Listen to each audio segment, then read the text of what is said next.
You are traveling to another train of thought, one not from this century. You are entering the paradigm shift.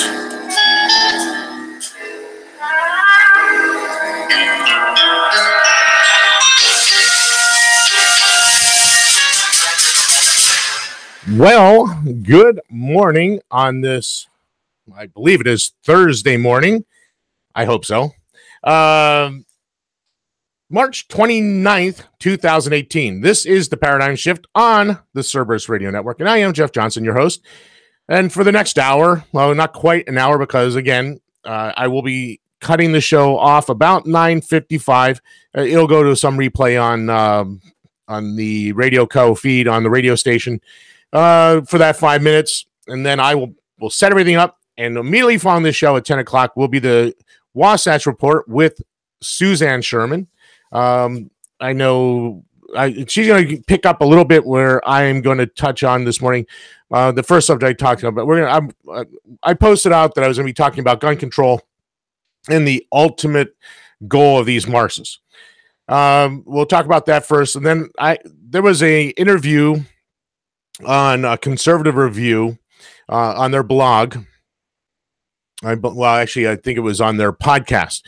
Conservative Review podcast. I believe I shared it. Matter of fact, I know I did. If you go to our Facebook page, you can find the entire interview there. It's about 33 minutes long, almost 34 minutes long, with Representative Tom Massie. It's very enlightening. We're going to hit on 9 segments of that. That's going to take up the majority of the show. I don't know if I'll take any breaks today, because quite literally, between the media files and what we're going to talk about with them, I don't know if I'll have time for breaks. I may take a break because I do have a little sore throat today. Suzanne has been sick. It came across the internet waves through Hangouts because I produce her show. And now I have a cold now, but too. So I'm blaming it on Suzanne today. It's not really her fault. So anyway, welcome to the show. Again, the Wasatch Report will be immediately following. Because of a change in my job, I won't be doing every Sunday night with Daniel. This Sunday and the next Sunday, I will be working.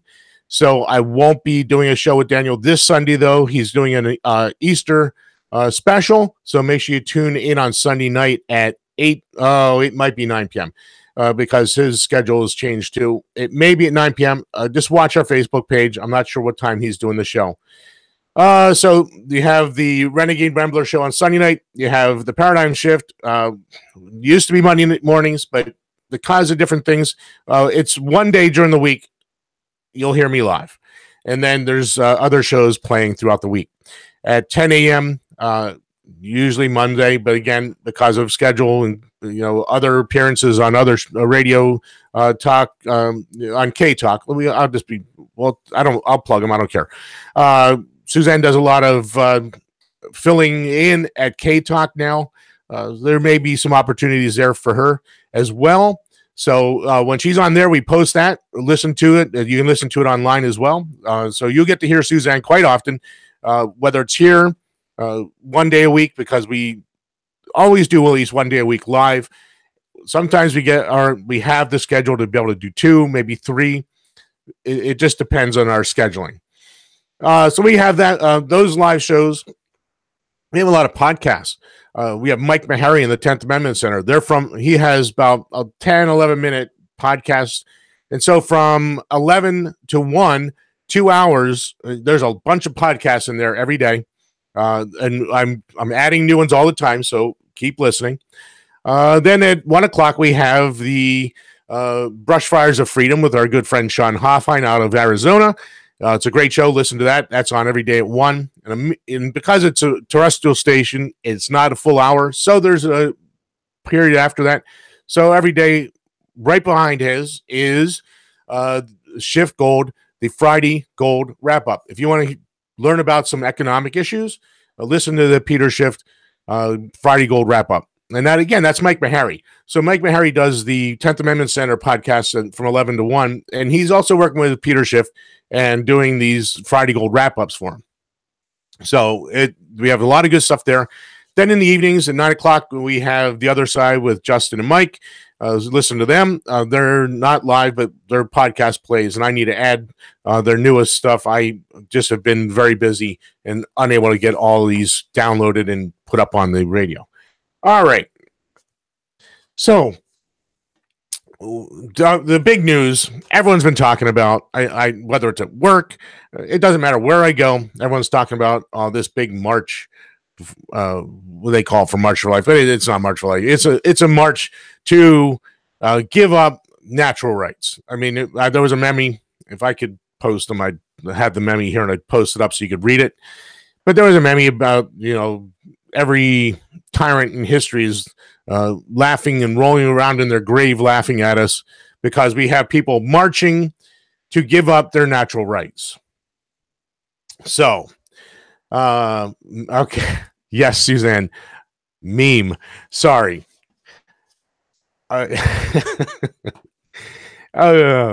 I love having the message board on the sideboard here.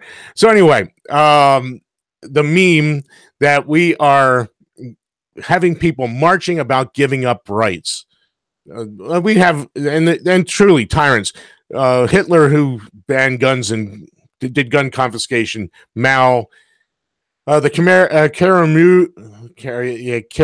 Rouge, whatever it is, over there in Cambodia, they've all killed millions. Stalin, there's no gun ownership in Russia, even to this day, other than the criminals. And, they killed millions there. So they're all rolling in their graves, laughing at us because we're begging the government to take our guns away so they can have total control over us and rain tyranny down on us with impunity. So that's the big news of this week. So lo and behold, let me clear out this so I can go to the next media file. Saw this on Facebook. So I listened to it, and I did pull the excerpt out. It plays beyond. He kind of tries to make it sound like he didn't say what he said, but then I'll play the very end of that again a couple times because it's hard to pick it out, but we'll listen to it. So here is a Daryl Fisher who's running for sheriff as a Democrat in North Carolina, and I don't remember. I didn't. On the media file, I didn't put what county he's running for. I should have put that down. But he's a Democrat running for a sheriff's position. He's an elected. It is truly the highest. The sheriff is the highest law enforcement official that matters because you physically vote for him. All the rest, okay, you vote for your city government. So if they appoint a police chief, I suppose there is a little bit of control, but again, this is the highest one. This is the most constitutional law enforcement we have. ATF, FBI, all those, find them in the Constitution. Show me where they are, because they aren't there. Now, I know Suzanne, I'm not sure. I think Suzanne might be talking about implied powers again today, but that's where a lot of these people are saying, well, it's implied. Well, no, it's not. There's only 3 laws that they're supposed to enforce: piracy on the high seas, treason, and counterfeiting. That's it. Read the Constitution. 3 laws. That's it. They have the delegated authority over 3. So the best you can do is you could say possibly the Secret Service is constitutional because they're dealing with the counterfeiting. So that would be about the only one you could possibly say is legal. And I don't know that I have it. Let me see. No, I did not print it out. Maybe I did. Let me look here real quick. There was one other thing I had. Yep, here it is. I'll get onto that when we touch on this first one here. All right.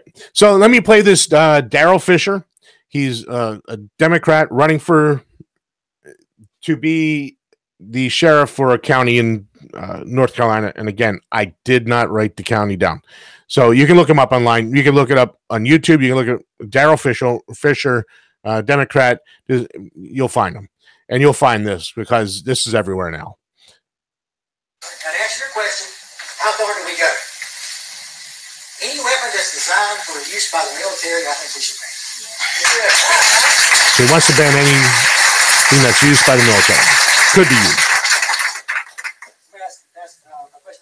Why not people that already have weapons? Well, I'm going to tell you now, don't buy into the scare tactics. Don't believe the scare tactics, because you've heard people say, you'll have to pry my guns from my cold dead hands. Okay. Okay. That was the idea. He went, okay. Whenever you pass away, we'll come get it. I don't know. I'm saying. Joking just a little bit there.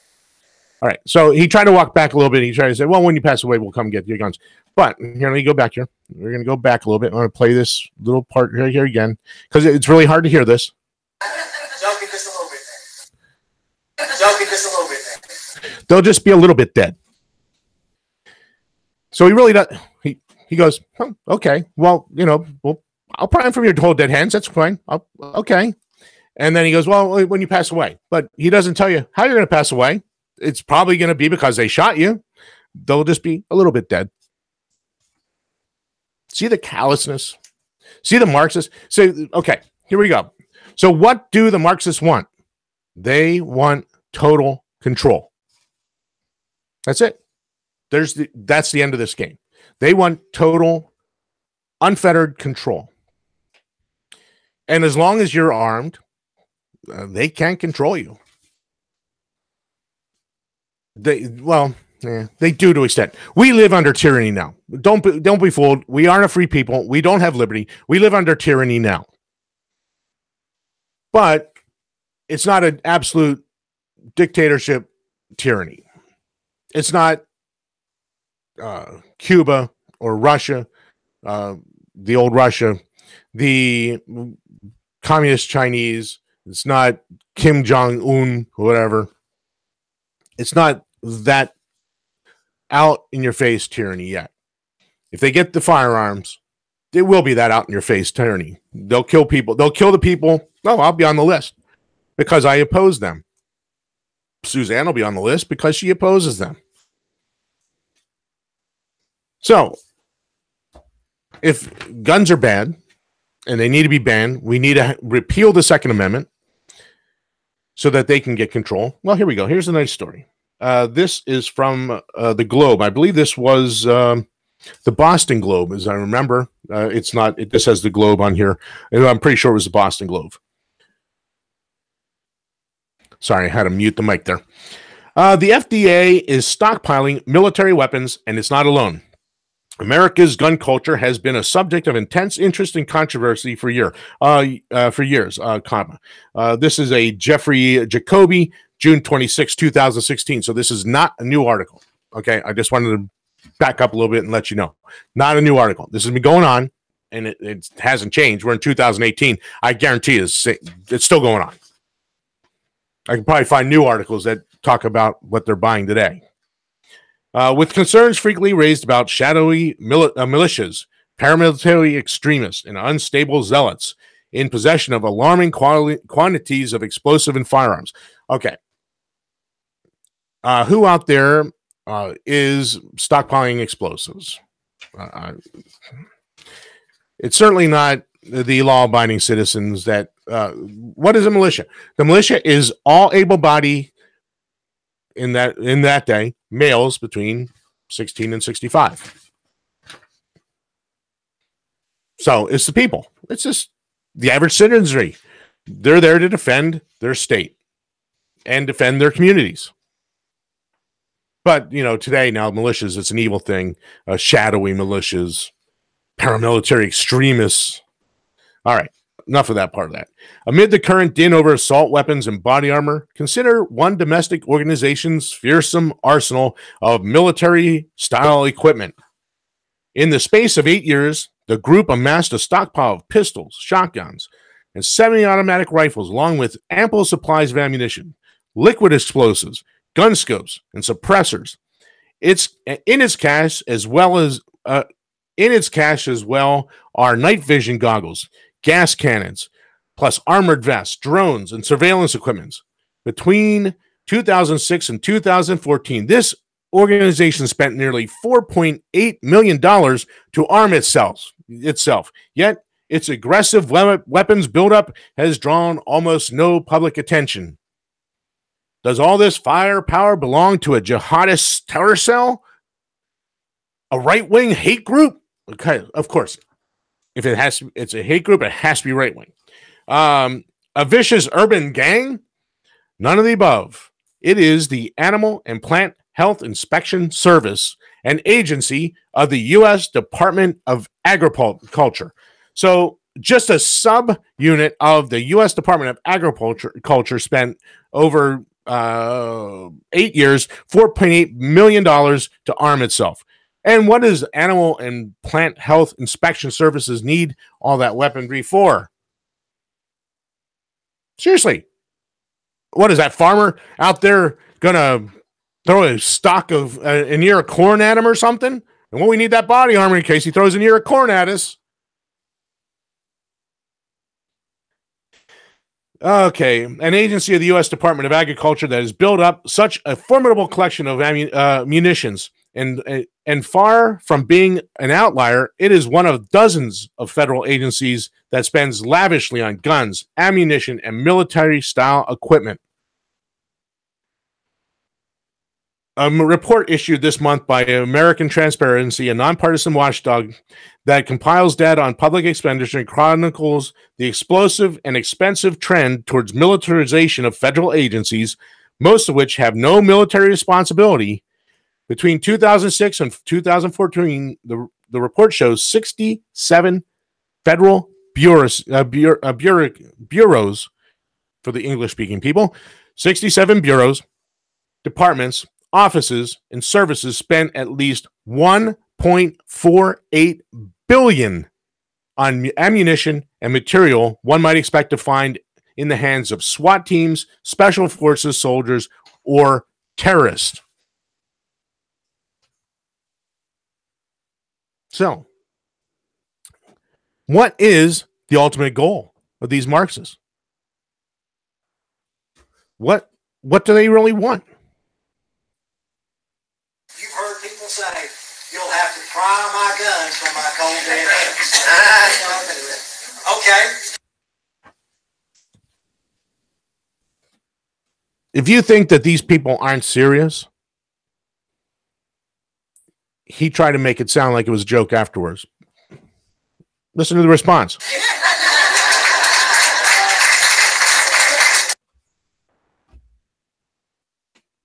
These Marxists will do whatever it takes to gain total control, including killing you and me.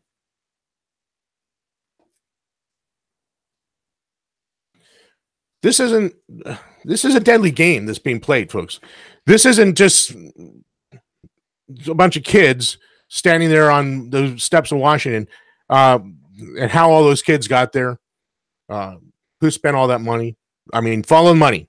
Those kids did not organize that. Those kids did not fund that. They're high school kids. They didn't fund that.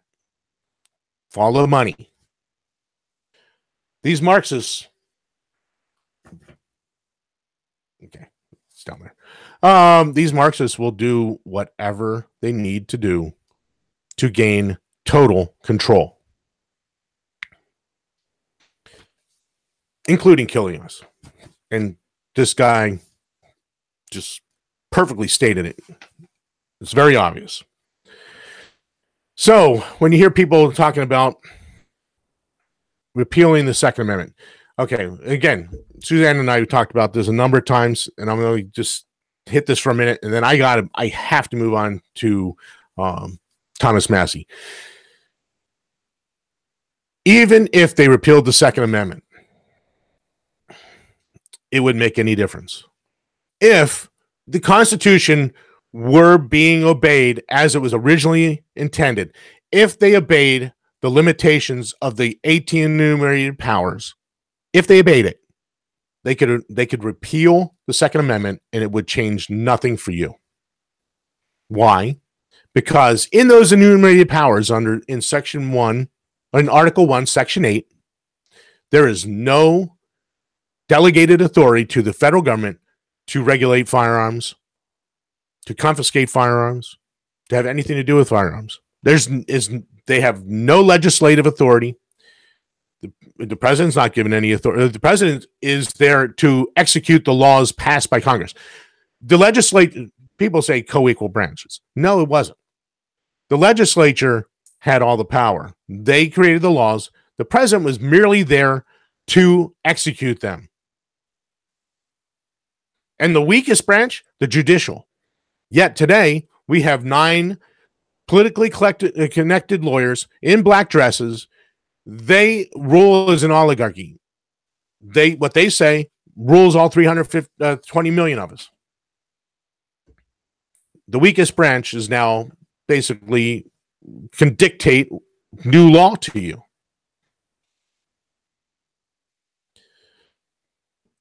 So even if they repealed the Second Amendment, they still don't have the power to regulate your firearms. And again, for those of you that are new to listening here, the Second Amendment does not guarantee you a right.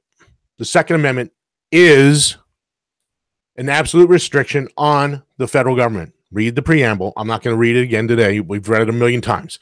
If you haven't heard it before, go Google preamble to the Bill of Rights. Read the preamble. It'll explain exactly why the framers added the Bill of Rights. And it wasn't to give you rights. Again, I read a meme. Thank you, Suzanne. I read a meme earlier today that was talking about the government, that person in that said something about civil rights. Again, see, there's the problem. If you are going to demand a Second Amendment right or a First Amendment right, you are creating a civil right. Civil rights are controlled by the government. They're given to you by government. They can be regulated by government. They can be taken away by government. That's a civil right. If that's what you want, then don't complain about them regulating your firearms or confiscating your firearms. Me, I know I have a natural right. It's inherent in me because I'm a human being. Because I'm a living human being, I have natural rights. Among them is self-preservation. So the tool for self-preservation is a firearm. So you can't take away my right to self-preservation. We have a right to free association and self-determination. Those are the principles that Jefferson espoused in the Declaration of Independence. So today, just because the South lost the Civil War does not mean that secession's gone. It just means that they lost. Our natural rights still exist. We can throw off the bonds of an oppressive government, just as Jefferson said. But if you're going to demand a civil right, then don't complain when they take it away. Stop demanding a Second Amendment right. You're giving them the power that the framers in the preamble stated that they were taking away from them, making sure they couldn't have. Make sure there was no misconstruction or abuse of power. All right. That's enough on gun control for now. Let's get to Thomas Massie. And I'm almost positive we're going to get back to that subject a little bit in these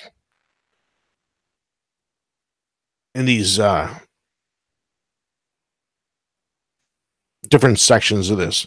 I have 9 different sound bites out of this. This came out right after the omnibus spending bill, where basically they decided they're going to just ignore the people that elected them. So all along, I've never been a Trump apologist.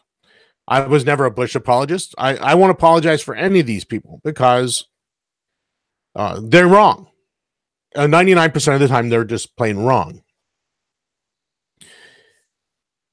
But since the omnibus, you have people out there saying, "Oh, it's a masterful deal. He got everything he wanted." Okay, I had one that said he was a great he was a great chess game. He did a great job. I said, what? Giving them all your pieces and then saying you won? They did everything. They funded everything that they said they would never fund. Obamacare, still there, still funded. Did they repeal it? No. They said they were going to repeal it. Is it repealed? Nope. They funded it again.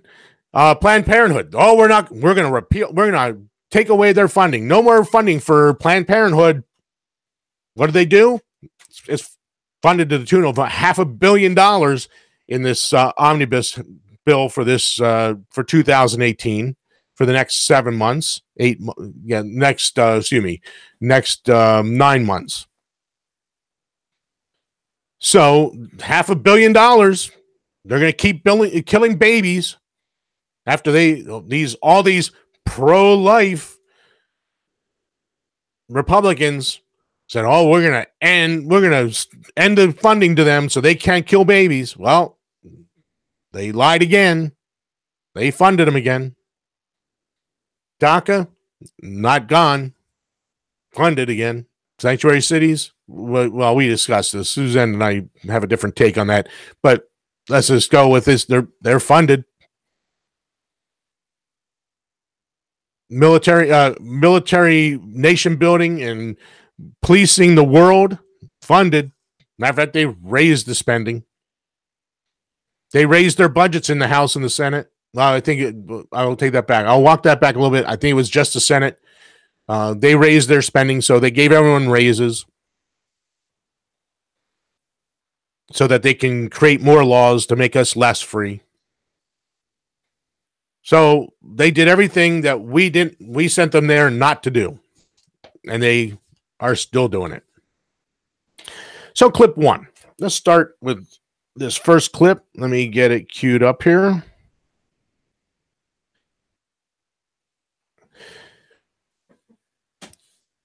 And this clip is called the Mushroom Caucus. And that wasn't bad language. It'll be self-apparent as soon as I play this. Well, there are 435 members of Congress. I joked last week that the membership of the Mushroom Caucus had swelled to 420 members, maybe 425. I call it the Mushroom Caucus because most of Congress wasn't just not involved in the drafting of this omnibus. They had no clue what was in this omnibus until just hours before they had to vote for it. So we have a bunch of mushrooms representing us in Congress. So what are mushrooms? They are fed fertilizer. We will clean this up because this is family friendly. They're fed fertilizer, live in the dark, and just grow. So what are these mushrooms in Washington doing? They just are fed the fertilizer and they vote for it and government grows. So we'll hear more about this, but just 2 hours before they were set to vote on it, they were given the bill. And he'll tell you the exact number of pages again in one of these other clips. 2,200 plus page bill. They have no clue what's in it. Most of them didn't care. Paul Ryan, Nancy Pelosi, Mitch McConnell, Chuck Schumer, behind closed doors with the aid of their minions that create this stuff. Because can anyone out there tell me who writes all of this stuff? I mean, seriously, go to our Facebook page and type a message under the Massie thing. Can anyone tell me? Anyone out there? I mean, somebody's got to be sitting there writing 2,200 pages of a bill.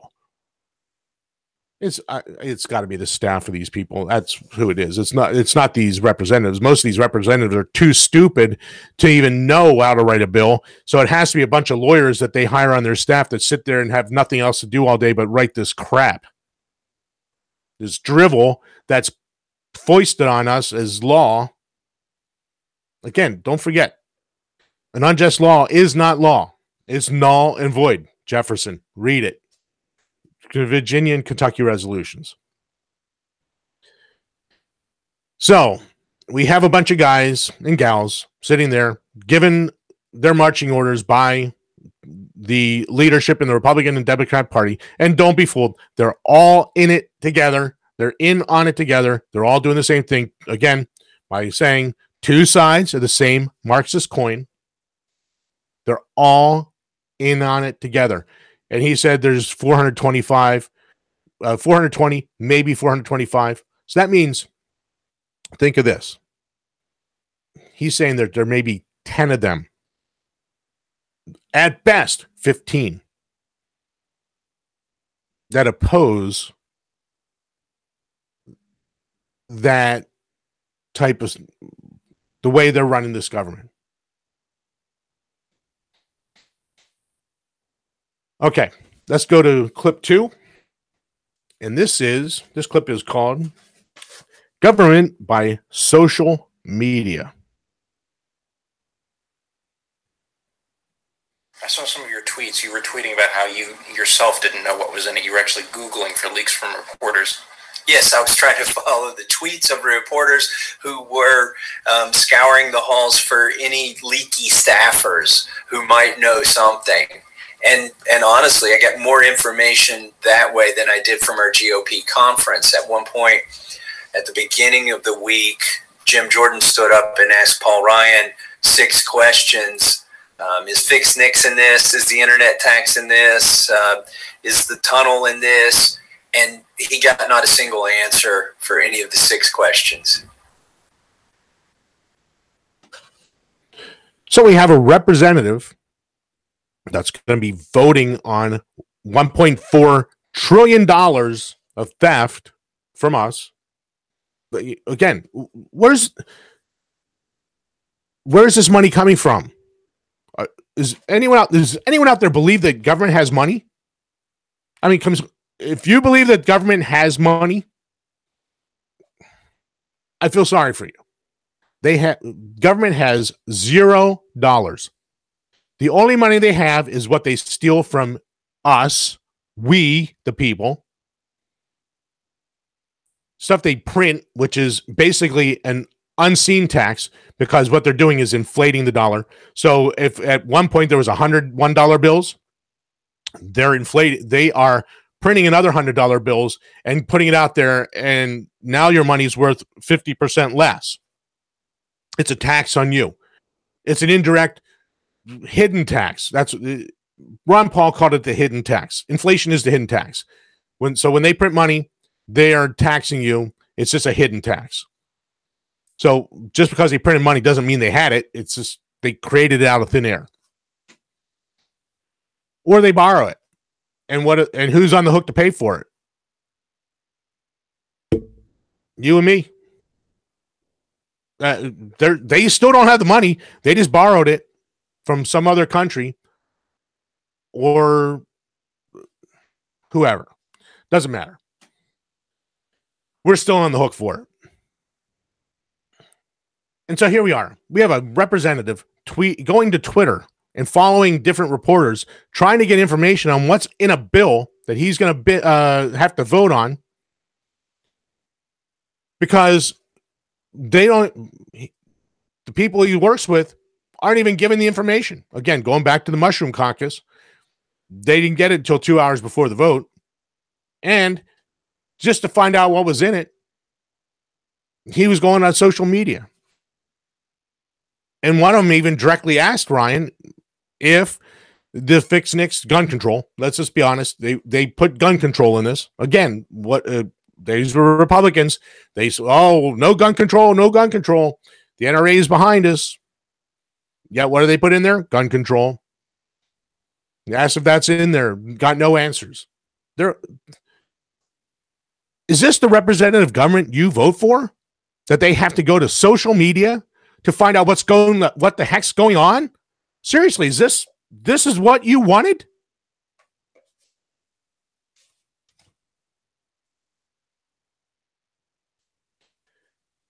Okay, clip 3. Got to move along. We're running out of time. And this clip I called, No, You Can't Amend Anything.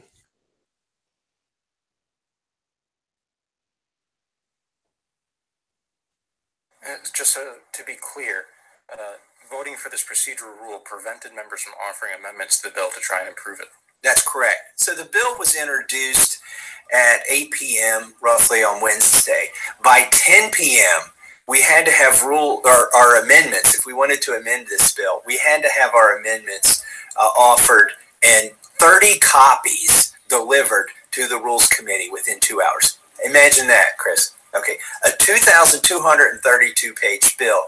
You've got to read it, digest it, and offer and craft your amendments in a form that is germane and legal, and have them all done within 2 hours of seeing the bill for the first time. So I offered an amendment, for instance, that I pre-wrote, but I had a bunch of blanks in it that I had to fill in by hand. There wasn't even time to put it back in the word processor.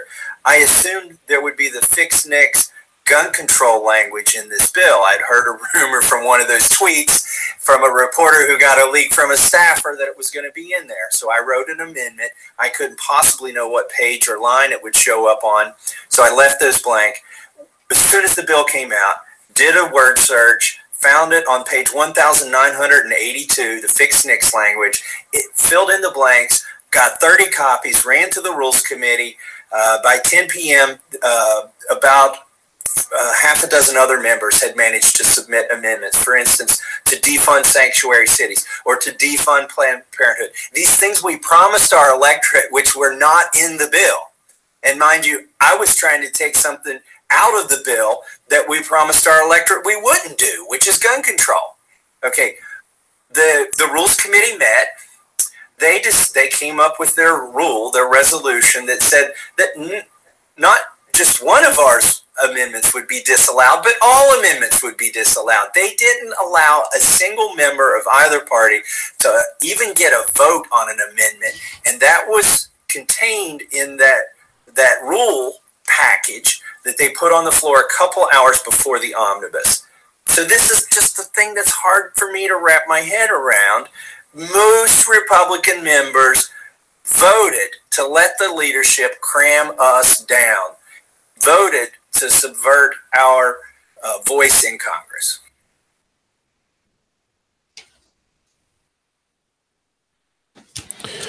So they passed rules that were practically impossible to get passed.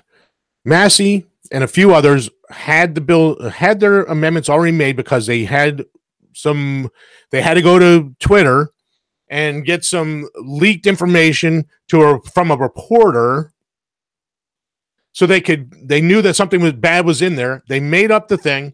He had blanks in it because he had to have the right page. Gun control is in the omnibus, folks. He even told you the page number. Go read it. Gun control's in there. He knew it was in there. So he had the amendment already made. All he had to do was plug in some numbers for the page numbers, the sections, and all that other stuff. And then he didn't even have time to go back and print it out. He did 30 copies right there, handed it in before 10 o'clock in the 2 hours they had to offer amendments. The Republicans put in gun control, sanctuary cities, and Planned Parenthood. People offered amendments to fix the omnibus. And they weren't even considered. They didn't even get to vote on them.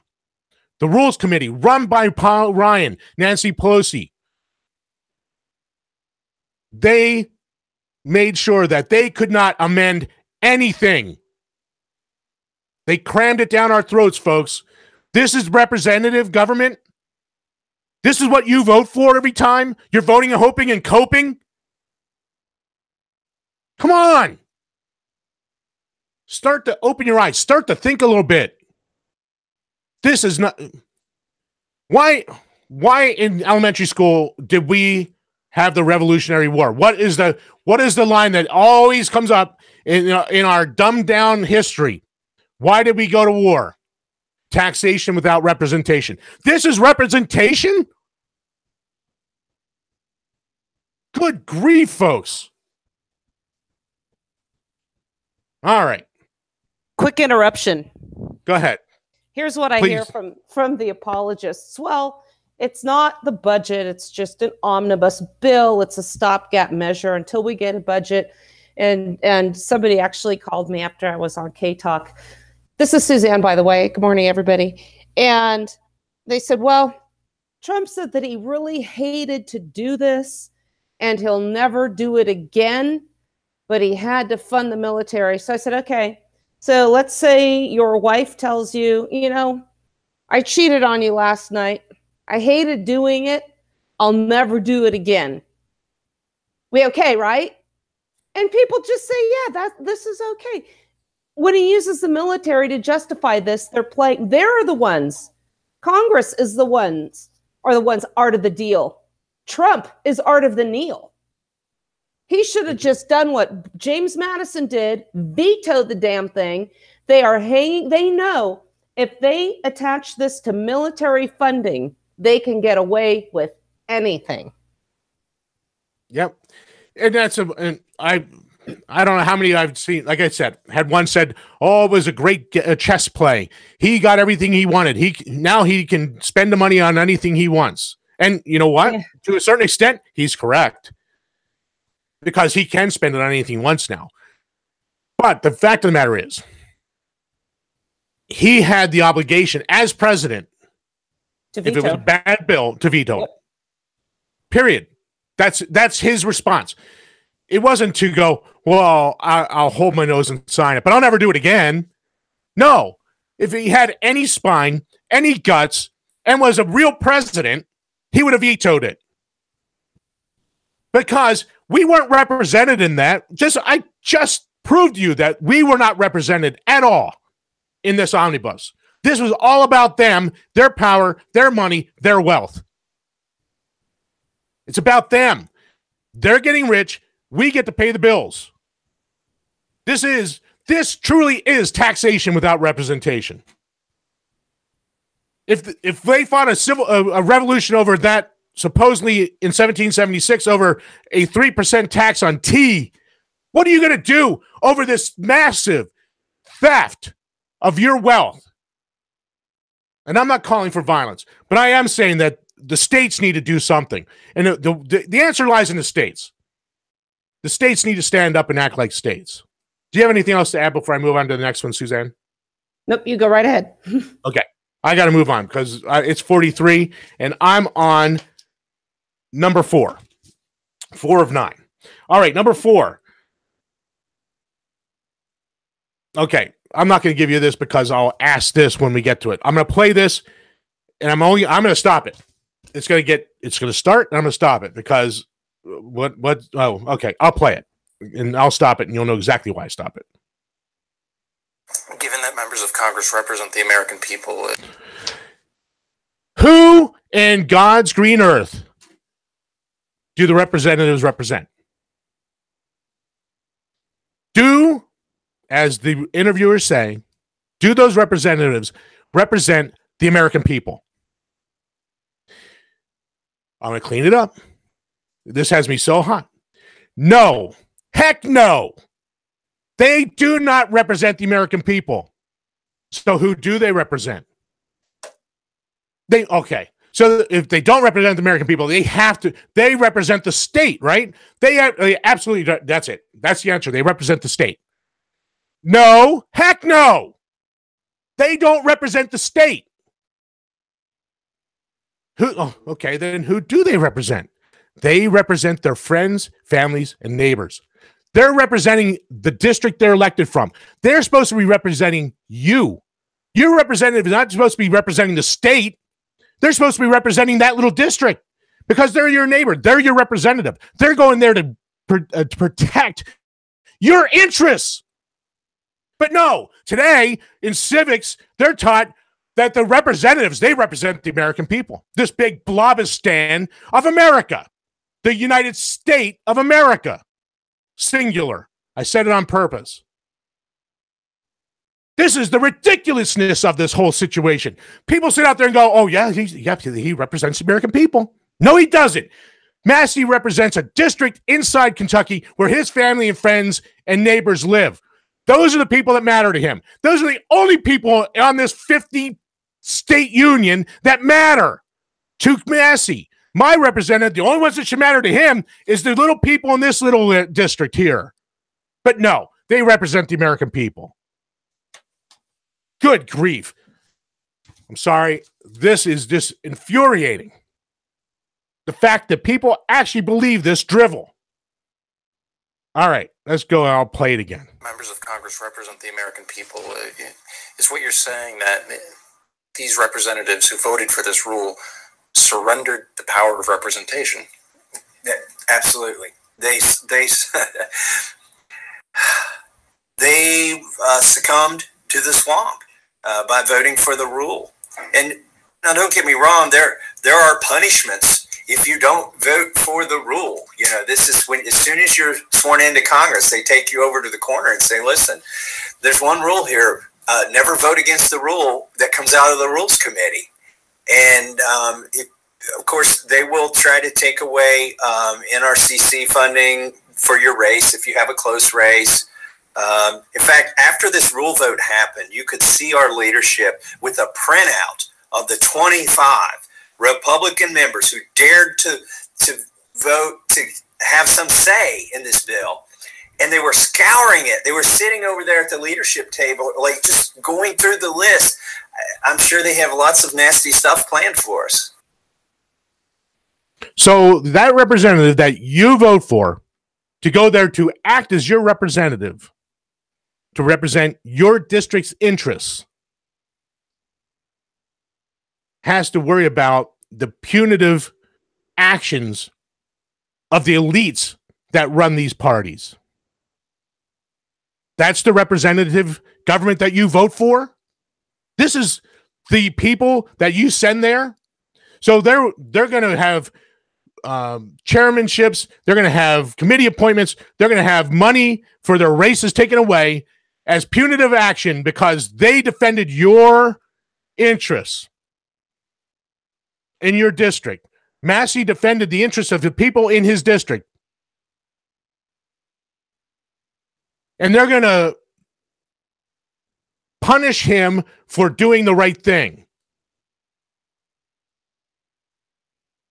Oh, how we have lost our revolutionary spirit. The founders and the framers' vision, those ideals of the 18th century that founded this republic, this union of 50 republics.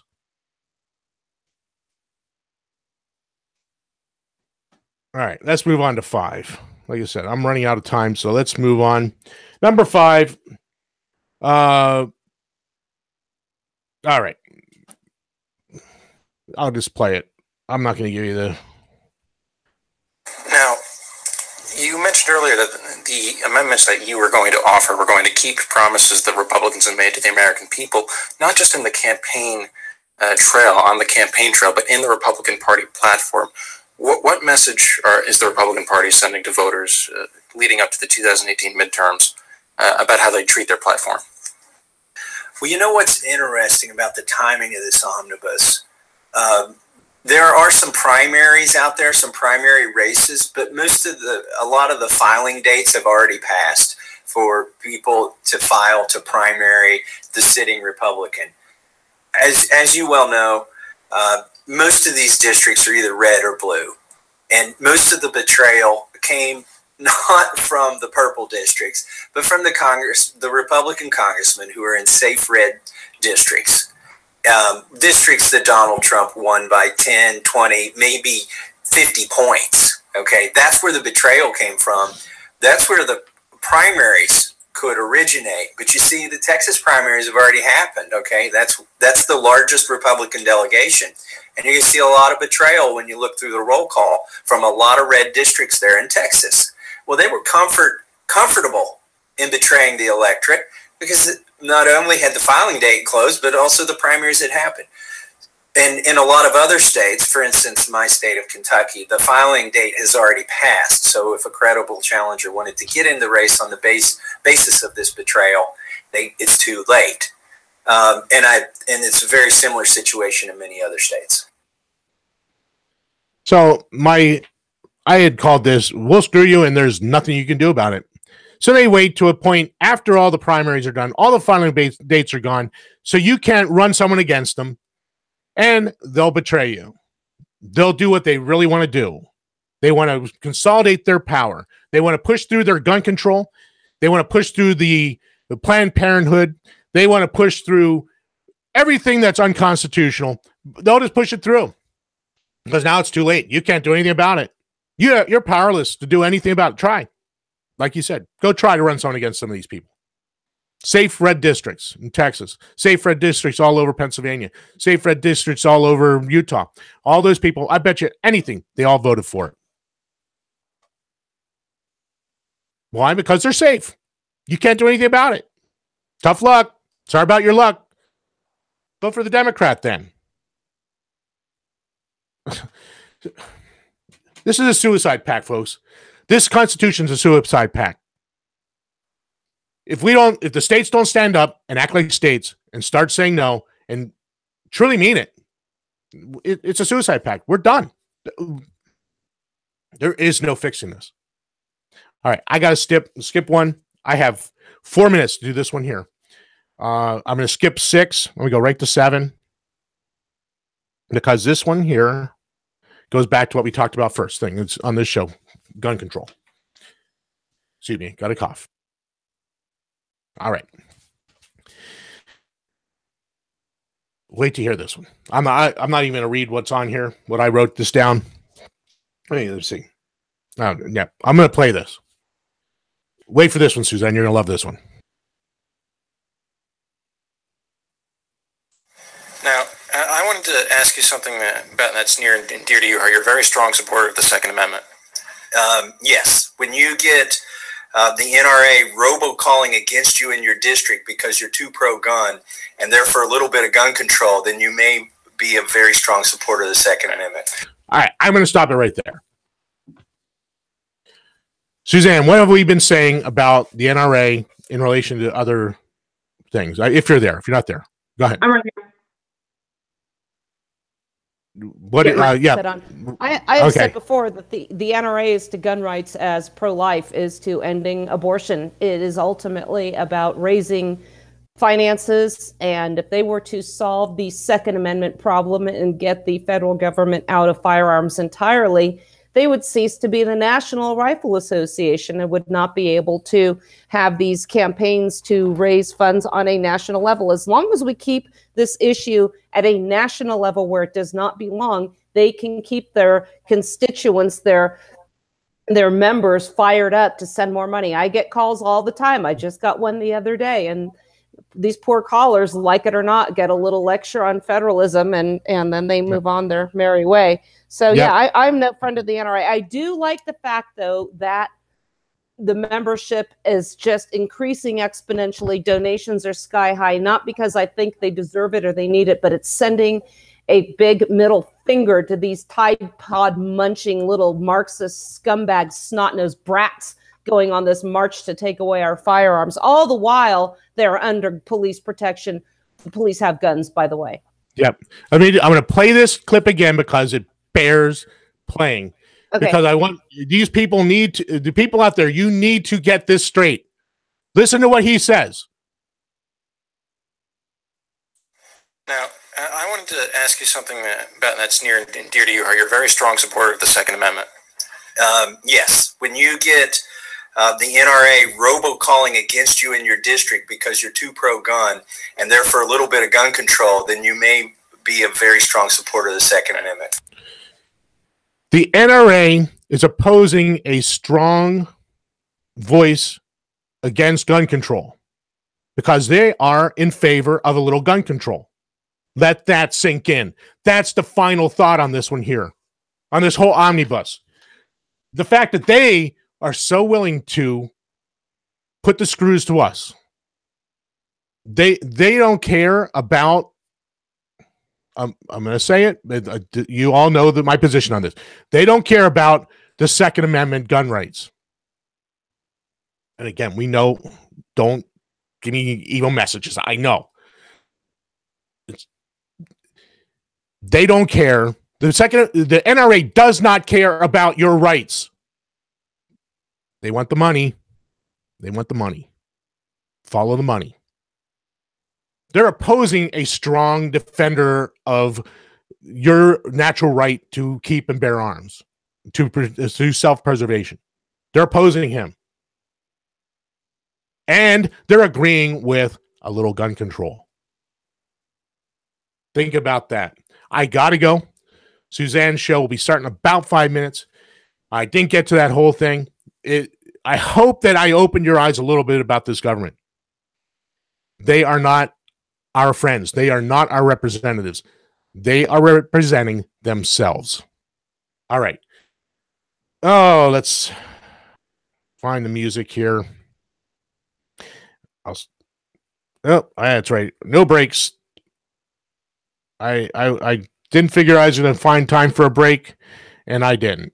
All right. This is the Paradigm Shift on the Cerberus Radio Network, defending liberty and freedom from the flames of tyranny. Have a good day. See you in just a few minutes with Suzanne's show.